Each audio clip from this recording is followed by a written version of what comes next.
Mob সৃষ্টি করে মুক্তিযোদ্ধাদের অপমান করা যাবে না সেনাবাহিনী। কোনো মব সৃষ্টি করে মুক্তিযোদ্ধাদের অপমান করা যাবে না। মব সহিংসতা দমনে সেনাবাহিনী কাজ করছে। সামনে কেউ মব সৃষ্টি করলে সেনাবাহিনী কঠোর হবে। সম্প্রতি টাঙ্গাইলে বঙ্গবীর কাদের সিদ্দিকীর বাসায় হামলা প্রসঙ্গে সাংবাদিকদের প্রশ্নের জবাবে এমন কথা জানায় সেনা সদর। সোমবার দুপুরে সেনাবাহিনীর সংবাদ সম্মেলন অনুষ্ঠিত হয়। এতে জানানো হয়, ডাকসু নির্বাচনের সাথে সেনাবাহিনীর কোনো সংশ্লিষ্টতা নেই। স্বার্থান্বেষী মহল সেনাবাহিনী নিয়ে প্রোপাগান্ডা করছে। এই নির্বাচন সুন্দর ও সুষ্ঠু হোক, এমনটাই চায় সেনাবাহিনী। এর মধ্য দিয়ে গণতন্ত্রের পথ সুগম হবে বলেও মনে করে বাহিনীটি। এ সময় ত্রয়োদশ জাতীয় সংসদ নির্বাচন নিয়ে জানানো হয়, সেনাবাহিনী নির্বাচন কমিশন ও সরকারের নির্দেশে কাজ করবে। তবে এখনো এ বিষয়ে কোনো নির্দেশনা পায়নি তারা।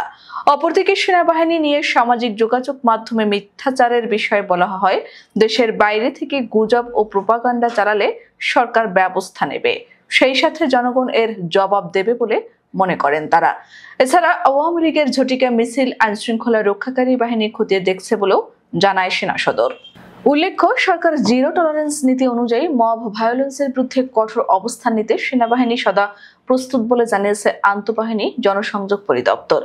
শুক্রবার মধ্যরাতে এক সংবাদ বিজ্ঞপ্তিতে কথা জানায় আইএসপিআর এর বিজ্ঞপ্তিতে বলা হয়, সব ধরনের মব ভায়োলেন্সের বিরুদ্ধে সরকার জিরো টলারেন্স নীতি গ্রহণ করেছে। বাংলাদেশ সেনাবাহিনী সরকারের এই সিদ্ধান্ত পুনর্ব্যক্ত করেছে এবং জনমনে স্বস্তি ও নিরাপত্তা আনয়নে সব ধরনের মব ভায়োলেন্সের বিরুদ্ধে কঠোর অবস্থান গ্রহণ করতে সদা প্রস্তুত রয়েছে। জননিরাপত্তা, আইনশৃঙ্খলা ও শান্তি বজায় রাখতে সেনাবাহিনী সর্বদা বদ্ধপরিকর। বিজ্ঞপ্তিতে আরো জানানো হয়, শুক্রবার রাত আনুমানিক 8টায় রাজধানীর কাকরাইল এলাকায় দুটি রাজনৈতিক দলের নেতাকর্মীদের মধ্যে সংঘর্ষ ও ধাওয়া পাল্টা ধাওয়ার ঘটনা ঘটে। এ সময় বেশ কয়েকজন আহত হন। পরিস্থিতি নিয়ন্ত্রণে আনতে সেনাবাহিনী ও পুলিশ মোতায়েন করা হয়। প্রথমে পুলিশ ঘটনাস্থলে উপস্থিত হয়ে পরিস্থিতি নিয়ন্ত্রণের চেষ্টা করে, তবে এক পর্যায়ে সংঘর্ষ বেড়ে গেলে তারা সেনাবাহিনীর সহযোগিতা কামনা করে। পুলিশ ঘটনাস্থলে গেলে তাদের উপর আক্রমণ চালানো হয় এবং এতে কয়েকজন সদস্য আহত হন। ঘটনার শুরুতে আইনশৃঙ্খলা বাহিনীর সদস্যরা উভয় পক্ষকে শান্ত থাকতে এবং শান্তিপূর্ণভাবে স্থান ত্যাগ করার জন্য ও দেশের বিদ্যমান আইনের প্রতি শ্রদ্ধাশীল থেকে শান্তিপূর্ণ প্রক্রিয়া নিজেদের মধ্যে মতপার্থক্য দূর করার অনুরোধ জানায়। তবে বারংবার অনুরোধ সত্ত্বেও কতিপয় নেতাকর্মীরা তা উপেক্ষা করে মব ভায়োলেন্সের মাধ্যমে পরিস্থিতি অশান্ত করার চেষ্টা করে।